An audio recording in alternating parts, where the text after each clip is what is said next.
Well, we are here in the basement of Cru headquarters on the U of M campus talking about campus ministry. How do you encourage them to share their faith? Because that can be a hard thing to get out of your comfort zone and step out and do that with your peers. We encourage them that you live and work in spaces where people who don't know the Lord exist. Become their friend, have a conversation with them, and if your life is one that's following Jesus, it is bound to come up in conversation. We spend time sharing the gospel and studying the Bible with the students that comes to study here from all over the world. So every year, about 10,000 international students flood the Twin Cities from a lot of countries that are hard to reach. How do you see students responding to the gospel? Some have never heard it before, so this is all very new information. We like to talk about having gospel processing conversations, which means over time we look at the gospel, read the Bible with them, help them understand the story of Jesus. So how did you get started with Athletes in Action?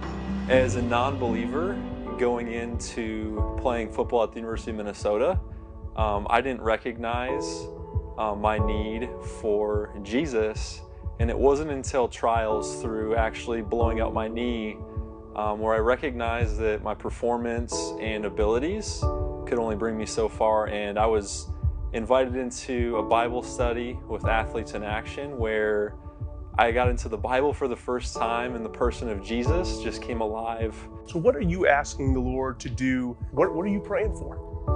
I'm praying for people to find what it is that they are looking for, because there's 55,000 students on this campus and they're all looking for Jesus. Most of them just don't know that it's Jesus they're looking for. What kind of questions do you find that students are asking? They want to ask why Bible says that we're supposed to love one another, but yet the world is filled with hate and vitriol, and some of that coming, unfortunately, from those that are claiming to be Christians.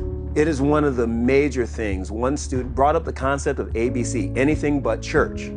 And what he meant by that is, I want God, I want the love, but I don't want the organization or the vitriol or the things that I see on social media or on TV or around me.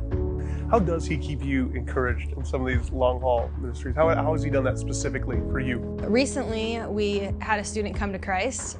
He has come from one of the lowest castes in his society and been overlooked a lot of his life. When he started reading the stories of Jesus, he saw how Jesus accepts him.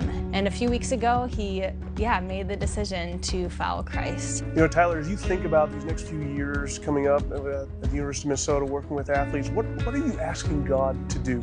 I don't want the students that get involved in the ministry to come and think that their time in Athletes in Action is the high point of their life of ministry, but I want to see them become devoted followers of Jesus that go on to make disciples for a lifetime. I want them to be so passionate and so in love with Jesus that every single athlete at the University of Minnesota has the opportunity to know and follow Jesus because of a few that are faithful. And Jason, you've been doing discipleship and evangelism for a long time. What would you say to those at Grace Church to encourage them to step out and share their faith? I would simply say that those that need to know Jesus are all around you. You don't have to go very far. Yes, some of us are called to go around the world, but they really live across the street and they sit in the cubicle next to you. All you have to do is open your mouth and share your life with them, and you can see what the Lord does.